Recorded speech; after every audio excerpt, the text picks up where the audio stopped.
Hello, friends. This is Dave Hurwitz, Executive Editor at ClassicsToday.com, here with a wonderful box of piano music that I've just been savoring forever, and I've wanted to talk about it for quite a while, ever since Jed Disler reviewed it for us at ClassicsToday.com. A review which, if you're an insider member, you can go read and get some samples while you're at it. It is this.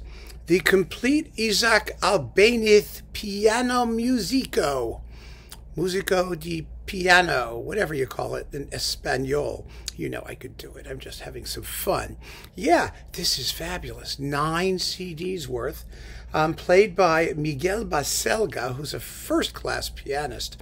It really is a wonderful set, and this is one of those things where you get a chance to know the music of somebody who would otherwise be regarded more or less as a one-shot wonder. Because Albéniz wrote a lot of music, a lot of piano music. This is 9 CDs worth. It lasts 10 hours, 39 minutes, and 24 seconds, and it's available at a special price. And you get like all of the booklets from the original CD releases. Here they are, 9 booklets. And 9 CDs worth of stuff. Now, we all know Albéniz because of Ibéria, his masterpiece, but it just boggles the mind that somebody who wrote something that great wrote nothing else that was equally great. The problem with Albéniz is that his oeuvre is sort of spread out in funny ways. I mean, he found this rich guy who commissioned, him to write like operas in English, like a whole bunch of them, and he did do a couple, like Merlin and things like that, and no one pays any attention to them, although they've been recorded now. And they're not bad. They're not bad. The librettos are typically horrible, but, that's normal for opera. The music is lovely. It really is. And he wrote lots of other piano music, but music that wasn't necessarily imbued with the Spanishisms that make Ibéria such a hit and so popular with everybody.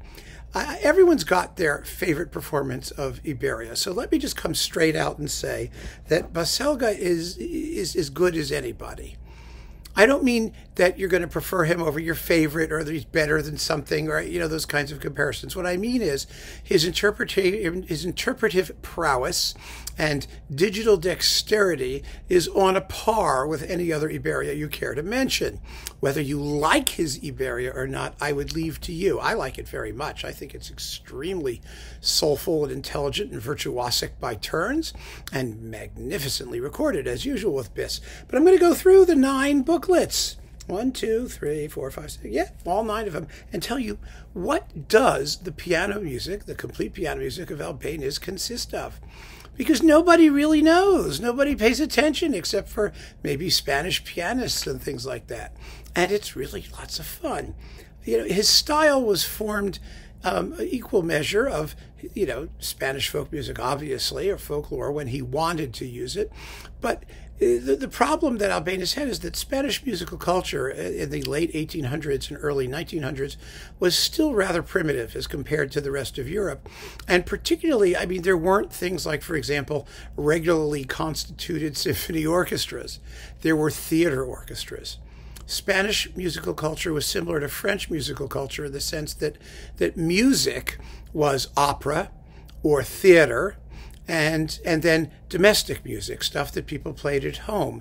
There was not a public instrumental tradition a la Germany, chamber music and things like that. It just didn't exist. Even Boccherini, Boccherini, who was living in Spain and wrote all those quartets and quintets and all that stuff. He published them all in France. And presumably they were performed in Spain in his small circle.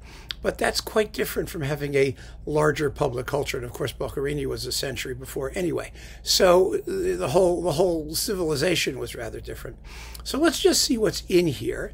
And it explains why so many of these Spanish composers, Turina and this guy, and why they all wrote so much piano music. Because that's what there was if you did instrumental music. It really was. And they didn't write symphonies and they didn't write big symphonic poems. There were a couple composers who were doing that sort of thing. There were. But they were very, very few and far between. So Here we have Ibéria Book 1. It's spread out, Ibéria, over multiple volumes here. It's not on one disc. That's the only thing about this box that I think is a little bit unfortunate, in terms of, logistics. They just gave you the 9 volumes. What they could have done, if they wanted to spend a little more money, was recouple everything in a more sensible way, in a more library-like way. You could have had all of Ibéria, or all the Spanish stuff, and all of the, abstract stuff, and all the, Chopin-esque stuff. The major influence on Spanish music, aside from Spanish music, was Italian opera. It was bel canto. And that's what you hear in these pieces, along with some a whiff of German formal conceptions of things like sonatas and whatnot. And that's what makes this so much fun. So we have Ibéria Book 1, and then we have 12 characteristic pieces, Opus 92. It's quite late. It's from 1988-89.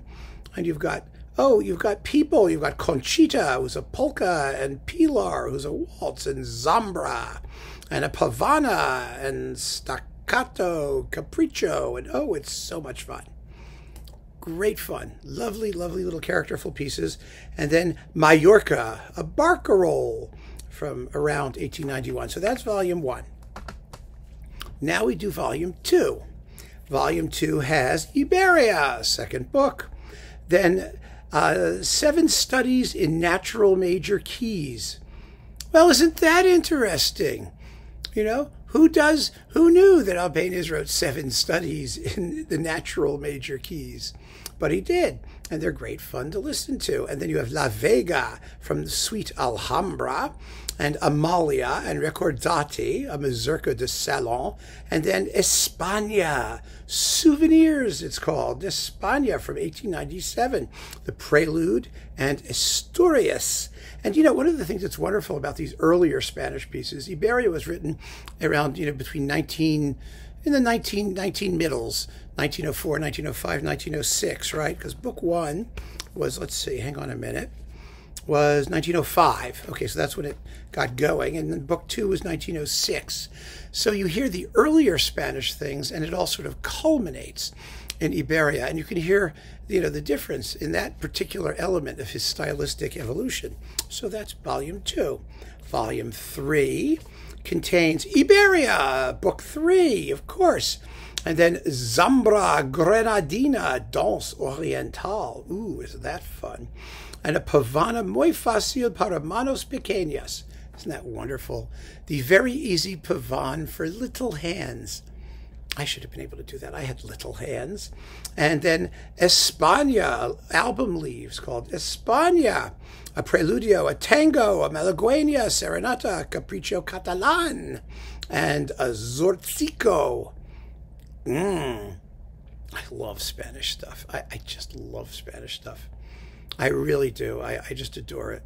It may be because my mother's family was Sephardic Jewish. At least my aunt commissioned a genealogy, and it turned out that the family was originally from Spain, from Cadiz, actually, from the port, and they fled during the Inquisition and wound up in Szadborz, Poland. Oh, it's a whole long story, but I don't know, or it has nothing to do with it. I just love Spanish music.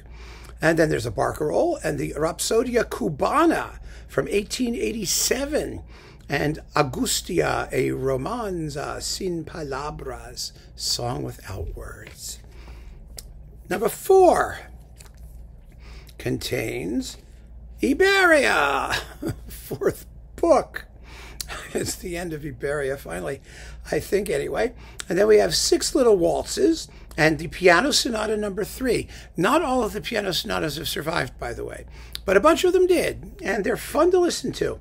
This is a 3-movement sonata, an allegretto, an andante, and allegro assai.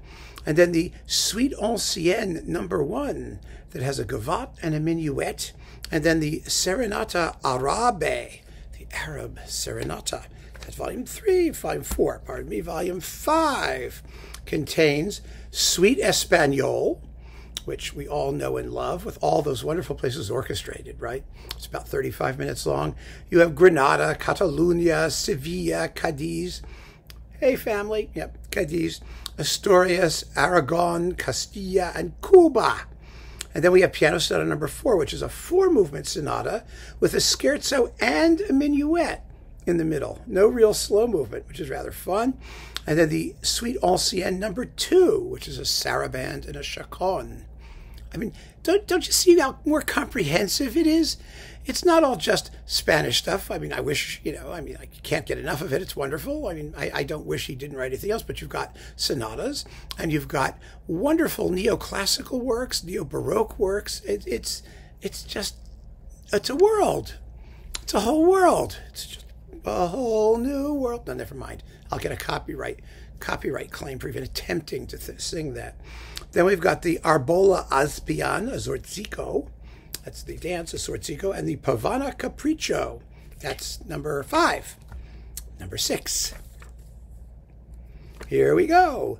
The Rapsodia Española. Oh, this is for piano and orchestra. It's original orchestration, which is great fun. And then Navarra, which was completed by Pilar Bayona. And the Piano Sonata number 5, which has Minuetto de Gallo, which is, the chicken's minuet, which is quite entertaining. And then the Reverie for a slow movement, and the final Allegro. It's a 4-movement sonata, 20 minutes long, 19 minutes long. These are major works, major works that nobody pays attention to. And then we have the 3rd Suite Ancienne, which is a minuet and a gavotte. And then Azulejos, completed by Enrique Granados with a new ending by Miguel Beselga, whatever that means. And then the Piano Concerto number 1, the Concerto Fantastico, which is a lovely work. It's not well known at all. And, the Fantastico element is not some sort of like impressionist fantasy sort of thing. It's not that at all. It's actually a fairly conventional piece, but still it has enough, originality and flash and dash to make it well worth listening to. And let's see, number 7. Here we have number 7. Chante Espana, Spanish songs. And then 6 Salon Mazurkas. Deseo, a concert etude, which is 8 minutes long. It's some etude. And then the Autumn Waltz and the March Militaire, and then an improvisation from a phonograph cylinder recorded by the composer in 1903. Oh boy. It's 1 minute and 55 seconds.